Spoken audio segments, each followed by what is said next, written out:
ಏಷಾಯ 37ನೇ ಅಧ್ಯಾಯ. ಆಗ ಹಿಜ್ಕೀಯನು ಬಟ್ಟೆಗಳನ್ನು ಹರಿದುಕೊಂಡು ಗೋಣಿತಟ್ಟನ್ನು ಕಟ್ಟಿಕೊಂಡು ಯೆಹೋವನ ಆಲಯಕ್ಕೆ ಹೋದನು. ಇದಲ್ಲದೆ ಅವನು ರಾಜಗೃಹಾಧಿಪತಿಯಾದ ಎಲ್ಯಾಕೀಮ್, ಲೇಖಕನಾದ ಶೆಬ್ನ, ವೃದ್ಧಯಾಜಕರು ಇವರನ್ನು ಕರೆಸಿ, ನೀವು ಗೋಣಿತಟ್ಟನ್ನು ಕಟ್ಟಿಕೊಂಡು ಆಮೋಚನ ಮಗನೂ ಪ್ರವಾದಿಯೂ ಆಗಿರುವ ಏಷಾಯನ ಬಳಿಗೆ ಹೋಗಿ ಹೀಗೆ ಹೇಳಿರಿ ಎಂದು ಆಜ್ಞಾಪಿಸಿದನು. ಅವರು ಅದರಂತೆ ಏಷಾಯನ ಬಳಿಯಲ್ಲಿ, ಈ ದಿವಸದಲ್ಲಿ ನಮಗೆ ಮಹಾ ಕಷ್ಟವೂ ಶಿಕ್ಷೆಯೂ ನಿಂದೆಯೂ ಸಂಭವಿಸಿರುತ್ತವೆ. ಹೆರಿಗೆಯ ಕಾಲ ಬಂದದೆ, ಆದರೆ ಹೆರುವುದಕ್ಕೆ ಬಲ ಸಾಲದು. ನಿನ್ನ ದೇವರಾದ ಯೆಹೋವನು ಅಶ್ಶೂರದ ಅರಸನಿಂದ ಕಳುಹಿಸಲ್ಪಟ್ಟ ರಬ್ಷಾಕೆಯ ನಿಂದಾ ವಾಕ್ಯಗಳನ್ನು ಕೇಳಿರುವನು. ಅವನು ತನ್ನ ಯಜಮಾನನ ಹೆಸರಿನಲ್ಲಿ ಜೀವಸ್ವರೂಪನಾದ ದೇವರನ್ನು ದೂಷಿಸಿದ್ದರಿಂದ ಆತನು ಅವನಿಗೆ ಮುಯ್ತೀರಿಸಾನು. ಆದುದರಿಂದ ಉಳಿದಿರುವ ಸ್ವಲ್ಪ ಜನರಿಗೋಸ್ಕರ ಆತನನ್ನು ಪ್ರಾರ್ಥಿಸು ಎಂಬುದಾಗಿ ಹಿಜ್ಕೀಯನು ಅನ್ನುತ್ತಾನೆ ಎಂದು ಹೇಳಿದರು. ಏಷಾಯನು ಅರಸನಾದ ಹಿಜ್ಕೀಯನ ಕಡೆಯಿಂದ ತನ್ನ ಬಳಿಗೆ ಬಂದ ಸೇವಕರಿಗೆ, ಅಶ್ಶೂರದ ಅರಸನ ಸೇವಕರು ನನ್ನನ್ನು ದೂಷಿಸಿದ ಮಾತುಗಳನ್ನು ಕೇಳಿದ್ದಿ. ಅವುಗಳಿಗೆ ನೀನು ಹೆದರಬೇಡ. ಇಗೋ, ನಾನು ಅವನ ಮೇಲೆ ಭಯದ ಆತ್ಮವನ್ನು ಬರಮಾಡುವೆನು. ಅವನು ಒಂದು ಸುದ್ದಿಯನ್ನು ಕೇಳಿ ತಿರುಗಿಕೊಂಡು ಸ್ವದೇಶಕ್ಕೆ ಹೋಗಿ ಅಲ್ಲಿ ಕತ್ತಿಯಿಂದ ಬೀಳುವಂತೆ ಮಾಡುವೆನು ಎಂಬೀ ಯೆಹೋವನ ಮಾತನ್ನು ನಿಮ್ಮ ಯಜಮಾನನಿಗೆ ಹೇಳಿರಿ ಎಂಬುದಾಗಿ ಉತ್ತರ ಕೊಟ್ಟನು. ರಬ್ಷಾಕೆಯು ಹಿಂದಿರುಗಿ ಹೋಗುವಾಗ ದಾರಿಯಲ್ಲಿ ಅಶ್ಶೂರದ ಅರಸನು ಲಾಕೀಷನ್ನು ಬಿಟ್ಟು ಹೋದನೆಂಬ ವರ್ತಮಾನ ಕೇಳಿ ಲಿಬ್ನಕ್ಕೆ ಹೋಗಿ ಅಲ್ಲಿ ಅವನನ್ನು ಕಂಡನು. ಆಗ ಅವನು ಆ ಪಟ್ಟಣಕ್ಕೆ ವಿರೋಧವಾಗಿ ಯುದ್ಧ ಮಾಡುತ್ತಾ ಇದ್ದನು. ಅಷ್ಟರಲ್ಲಿ ಕೂಷಿನ ಅರಸನಾದ ತಿರ್ಹಾಕನು ತನಗೆ ವಿರೋಧವಾಗಿ ಹೊರಟಿದ್ದಾನೆಂಬ ಸುದ್ದಿಯನ್ನು ಅಶ್ಶೂರದ ಅರಸನು ಕೇಳಿ, ಹಿಜ್ಕೀಯನೇ, ನೀನು ನಂಬುವ ದೇವರು ಯೆರೂಸಲೇಮು ಅಶ್ಶೂರದ ಅರಸನಿಗೆ ವಶವಾಗುವುದಿಲ್ಲವೆಂದು ಹೇಳಿ ನಿನ್ನನ್ನು ಮೋಸಗೊಳಿಸಾನು. ಅಶ್ಶೂರದ ಅರಸರು ಎಲ್ಲ ರಾಜ್ಯಗಳನ್ನು ಪೂರ್ಣವಾಗಿ ನಾಶ ಮಾಡಿದರೆಂದು ಕೇಳಿದೆಯಲ್ಲ. ಹೀಗಿದ್ದ ಮೇಲೆ ನೀನು ಉಳಿಯುವಿಯೋ? ನನ್ನ ತಂದೆ ತಾತಂದಿರು ಗೋಜಾನ್, ಕಾರಾನ್, ರೆಚೇಫ್ ಎಂಬ ಪಟ್ಟಣಗಳ ಜನರನ್ನು, ತೆಲಸ್ಸಾರ್ ಪ್ರಾಂತದಲ್ಲಿರುವ ಏದೇನಿನ ಜನರನ್ನು ನಾಶ ಮಾಡುವುದಕ್ಕೆ ಹೋದಾಗ ಅವರ ದೇವತೆಗಳು ಅವರನ್ನು ಕಾಪಾಡಿದವೋ? ಹಮಾತ್, ಅರ್ಪಾದ್, ಸೆಫರ್ಬಾಯಿಮ್, ಹೇನಾ, ಇವ್ವಾ ಎಂಬ ಪಟ್ಟಣಗಳ ಅರಸರು ಏನಾದರೂ ಎಂಬೀ ನನ್ನ ಮಾತನ್ನು ಯೆಹೂದದ ಅರಸನಾದ ಹಿಜ್ಕೀಯನಿಗೆ ಹೇಳಿರಿ ಎಂಬುದಾಗಿ ದೂತರನ್ನು ಹಿಜ್ಕೀಯನ ಬಳಿಗೆ ಕಳುಹಿಸಿದನು. ಹಿಜ್ಕೀಯನು ಆ ದೂತರು ತಂದ ಪತ್ರವನ್ನು ತೆಗೆದುಕೊಂಡು ಓದಿದ ನಂತರ ಯೆಹೋವನಾಲಯಕ್ಕೆ ಹೋಗಿ ಅದನ್ನು ಯೆಹೋವನ ಮುಂದೆ ತೆರೆದಿಟ್ಟು ಆತನಿಗೆ, ಕೆರೂಬಿಗಳ ಮೇಲೆ ಆಸೀನನಾಗಿರುವಾತನೇ, ಇಸ್ರಾಯೇಲ್ ದೇವರೇ, ಸೆನದೀಶ್ವರನಾದ ಯೆಹೋವನೇ, ಎಲ್ಲ ಭೂ ರಾಜ್ಯಗಳನ್ನು ಆಳುವ ದೇವರು ನೀನೊಬ್ಬನೇ. ಪರಲೋಕ ಭೂಲೋಕಗಳನ್ನುಂಟು ಮಾಡಿದವನು ನೀನೇ. ಯೆಹೋವನೇ, ಕಿವಿಗೊಟ್ಟು ಕೇಳು. ಯೆಹೋವನೇ, ಕಣ್ಣಿಟ್ಟು ನೋಡು. ಸನೇರೀಬನು ಜೀವಸ್ವರೂಪ ದೇವರಾದ ನಿನ್ನನ್ನು ನಿಂದಿಸುವುದಕ್ಕೋಸ್ಕರ ಹೇಳಿ ಕಳುಹಿಸಿದ ಮಾತುಗಳನ್ನೆಲ್ಲ ಮನಸ್ಸಿಗೆ ತಂದುಕೋ. ಯೆಹೋವನೇ, ಅಶ್ಶೂರದ ಅರಸರು ಸಕಲ ಜನಾಂಗಗಳನ್ನು ಅವರ ದೇಶಗಳನ್ನು ಹಾಳು ಮಾಡಿ ಅವರ ದೇವತೆಗಳನ್ನು ಬೆಂಕಿಯಲ್ಲಿ ಹಾಕಿದ್ದು ನಿಜ. ಅವು ದೇವತೆಗಳಲ್ಲ, ಮನುಷ್ಯರು ಕೆತ್ತಿದ ಕಲ್ಲು ಮರಗಳ ಬೊಂಬೆಗಳಷ್ಟೇ.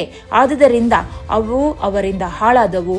ಯೆಹೋವನೇ ನಮ್ಮ ದೇವರೇ, ನೀನೇ ಅದ್ವಿತೀಯನಾದ ಯೆಹೋವನೆಂಬುದನ್ನು ಭೂರಾಜ್ಯಗಳೆಲ್ಲವೂ ತಿಳಿದುಕೊಳ್ಳುವಂತೆ ನಮ್ಮನ್ನು ಇವನ ಕೈಯಿಂದ ಬಿಡಿಸು ಎಂದು ಪ್ರಾರ್ಥಿಸಿದನು. ಏಷಾಯನ ಮೂಲಕ ಬಂದ ದೈವೋಕ್ತಿ. ಆಗ ಆಮೋಚನ ಮಗನಾದ ಏಷಾಯನು ಹಿಜ್ಕೀಯನಿಗೆ ಹೇಳಿ ಕಳಿಸಿದ್ದೇನೆಂದರೆ, ಇಸ್ರಾಯೇಲ್ ದೇವರಾದ ಯೆಹೋವನ ಈ ಮಾತುಗಳನ್ನು ಕೇಳು. ನೀನು ಅಶ್ಶೂರದ ಅರಸನಾದ ಸನೇರೀಬನ ವಿಷಯವಾಗಿ ಮಾಡಿದ ಬಿನ್ನಹಗಳನ್ನು ಯೆಹೋವನು ಕೇಳಿ ಅವನನ್ನು ಕುರಿತು, ಕನ್ನಿಕೆಯಾಗಿರುವ ಚಿಯೋನ್ ಕುಮಾರ್ತೆಯು ನಿನ್ನನ್ನು ತಿರಸ್ಕರಿಸಿ ಅಪಹಾಸ್ಯ ಮಾಡುತ್ತಾಳೆ. ಯೆರೂಸಲೇಮ್ ಕುಮಾರ್ತೆಯು ನಿನ್ನ ಹಿಂದೆ ತಲೆಯಾಡಿಸುತ್ತಾಳೆ. ನೀನು ಯಾರನ್ನು ನಿಂದಿಸಿ ಯಾರನ್ನು ದೂಷಿಸಿದಿ? ಯಾರಿಗೆ ವಿರೋಧವಾಗಿ ಬಾಯ್ದೆರೆದು ಒದರಿದಿ? ನೀನು ಸೊಕ್ಕಿನಿಂದ ನೋಡಿದ್ದು ಯಾರನ್ನು? ಇಸ್ರಾಯೇಲರ ಸದಮಲಸ್ವಾಮಿಯನ್ನಲ್ಲವೇ?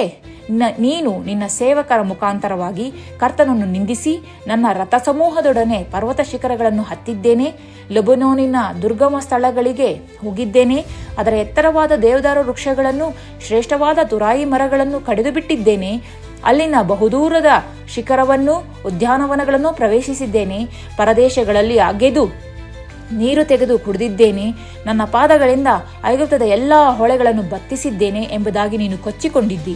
ಇದನ್ನು ನೀನು ಕೇಳಿಲ್ಲವೋ? ಹೀಗಾಗಬೇಕೆಂದು ಬಹುಕಾಲದ ಹಿಂದೆಯೇ ಗೊತ್ತು ಮಾಡಿದೆನು. ಪೂರ್ವಕಾಲದಲ್ಲಿ ನಿರ್ಣಯಿಸಿದ್ದನ್ನು ಈಗ ನೆರವೇರಿಸಿದ್ದೇನೆ. ಆದುದರಿಂದ ಕೋಟೆ ಕೊತ್ತಲುಗಳ ಪಟ್ಟಣಗಳನ್ನು ಹಾಳು ದಿಬ್ಬಗಳನ್ನಾಗಿ ಮಾಡುವುದು ನಿನಗೆ ಸಾಧ್ಯವಾಯಿತು. ಅವುಗಳ ನಿವಾಸಿಗಳು ಬಲವಿಲ್ಲದವರಾಗಿ ಆಶಾಭಂಗಪಟ್ಟು ಕಳವಳಗೊಂಡರು. ಅವರು ಹೊಲದ ಕಾಯಿಪಲ್ಯಕ್ಕೂ ಎಳೆಗರಿಕೆಗೂ ಮಾಳಿಗೆಯ ಮೇಲಣ ಹುಲ್ಲಿಗೂ ಒಡೆಹಾಯುವುದಕ್ಕಿಂತ ಮೊದಲೇ ಒಣಗಿ ಹೋದ ಪೈರಿಗೂ ಸಮಾನರಾದರು. ನೀನು ಕೂತುಕೊಳ್ಳುವುದು, ಹೋಗುವುದು, ಬರುವುದು ನನಗೆ ಗೊತ್ತುಂಟು. ನೀನು ನನ್ನ ಮೇಲೆ ರೌದ್ರಾವೇಶನಾಗಿರುವುದನ್ನು ಬಲ್ಲೆನು. ನೀನು ನನಗೆ ವಿರೋಧವಾಗಿ ಕುಪಿತನಾಗಿರುವುದು, ಉಬ್ಬಿಕೊಂಡಿರುವುದು ನನಗೆ ತಿಳಿದು ಬಂತು. ಆದುದರಿಂದ ನಿನಗೆ ಮೂಗುದಾರವನ್ನು, ಕಡಿವಾಣವನ್ನು ಹಾಕಿ ಬಂದ ದಾರಿಯಿಂದಲೇ ನಿನ್ನನ್ನು ಹಿಂದಕ್ಕೆ ಎಳೆದುಕೊಂಡು ಹೋಗುವೆನು ಎಂಬುದಾಗಿ ಹೇಳಿದ್ದಾನೆ. ಈ ಮಾತುಗಳು ನೆರವೇರುವೆವೆಂಬುದಕ್ಕೆ ನೀವು ಈ ವರ್ಷದಲ್ಲಿ ಕೂಳೆ ಬೆಳೆಯನ್ನು, ಮುಂದಿನ ವರ್ಷದಲ್ಲಿ ತನ್ನಷ್ಟಕ್ಕೆ ತಾನೇ ಬೆಳೆದದ್ದನ್ನು, 3ನೆಯ ವರ್ಷ ಹೊಲಗಳಲ್ಲಿ ಬಿತ್ತಿ ಕೊಯ್ದದ್ದನ್ನು, ದ್ರಾಕ್ಷಿ ತೋಟಗಳಲ್ಲಿ ವ್ಯವಸಾಯ ಮಾಡಿ ಕೂಡಿಸಿದ್ದನ್ನು ಅನುಭವಿಸುವುದೇ ಗುರುತಾಗಿರುವುದು. ತಪ್ಪಿಸಿಕೊಂಡುಳಿದ ಯಹೂದ್ಯರು ದೇಶದಲ್ಲಿ ನೆಲೆಗೊಂಡು ಅಭಿವೃದ್ಧಿಯಾಗುವರು. ಯೆರೂಸಲೇಮಿನಲ್ಲಿ ಉಳಿದವರು ಹರಡಿಕೊಳ್ಳುವರು. ಚಿಯೋನ್ ಪರ್ವತದಲ್ಲಿ ತಪ್ಪಿಸಿಕೊಂಡವರು ಅಭಿವೃದ್ಧಿ ಹೊಂದುವರು. ಸೇನಾಧೀಶ್ವರನಾದ ಯೆಹೋವನ ಆಗ್ರಹವು ಇದನ್ನು ನೆರವೇರಿಸುವುದು. ಆತನು ಅಶ್ಶೂರದ ಅರಸನನ್ನು ಕುರಿತು, ಅವನು ಪಟ್ಟಣವನ್ನು ಸಮೀಪಿಸುವುದಿಲ್ಲ, ಅದಕ್ಕೆ ಬಾಣವನ್ನು ಎಸೆಯುವುದಿಲ್ಲ, ಗುರಾಣಿ ಹಿಡಿದಿರುವವರನ್ನು ಕಳುಹಿಸುವುದಿಲ್ಲ, ಅದನ್ನು ಕೆಡವಿಬಿಡುವುದಕ್ಕೋಸ್ಕರ ಅದರ ಎದುರಾಗಿ ಮಣ್ಣಿನ ದಿಬ್ಬವನ್ನು ಮಾಡುವುದಿಲ್ಲ. ಅವನು ಬಂದ ದಾರಿಯಿಂದಲೇ ಹಿಂದಿರುಗಿ ಹೋಗುವನು. ಈ ಪಟ್ಟಣಕ್ಕೆ ಬರುವುದೇ ಇಲ್ಲ. ನನಗೋಸ್ಕರವಾಗಿಯೂ ನನ್ನ ಸೇವಕನಾದ ದಾವೀದನಿಗೋಸ್ಕರವಾಗಿಯೂ ಇದನ್ನು ಉಳಿಸಿ ಕಾಪಾಡುವೆನು ಎಂದು ಹೇಳುತ್ತಾನೆ ಎಂಬುದೇ. ಸನ್ಹೇರೀಬನ ಅಪಜಯವೂ ಮರಣವೂ. ಆಗ ಯೆಹೋವನ ದೂತನು ಹೊರಟು ಬಂದು ಅಶ್ಶೂರ್ಯರ ಪಾಳೆಯದಲ್ಲಿ 185,000 ಮಂದಿ ಸೈನಿಕರನ್ನು ಸಂಹರಿಸಿದನು. ಬೆಳಿಗ್ಗೆ ಎದ್ದು ನೋಡುವಲ್ಲಿ ಅವರೆಲ್ಲ ಹೆಣಗಳಾಗಿದ್ದರು. ಆಗ ಅಶ್ಶೂರ್ಯರ ಅರಸನಾದ ಸನ್ಹೇರೀಬನು ಹಿಂದಿರುಗಿ ನಿನೆವೆ ಪಟ್ಟಣಕ್ಕೆ ಹೋಗಿ ಅಲ್ಲಿ ವಾಸಿಸಿದನು. ಅವನು ಒಂದು ದಿವಸ ಗುಡಿಗೆ ಹೋಗಿ ತನ್ನ ದೇವರಾದ ನಿಸ್ರೋಕನನ್ನು ಆರಾಧಿಸುತ್ತಿರುವಾಗ ಅದ್ರಮ್ಮೆಲೆಕ್, ಸರೇಚೆರ್ ಎಂಬ ಅವನ ಮಕ್ಕಳು ಅವನನ್ನು ಕತ್ತಿಯಿಂದ ಕೊಂದು ಅರಾರಾಟ್ ದೇಶಕ್ಕೆ ಓಡಿ ಹೋದರು. ಅವನಿಗೆ ಬದಲಾಗಿ ಅವನ ಮಗನಾದ ಏಸರ್ ಹದ್ದೋನನು ಅರಸನಾದನು.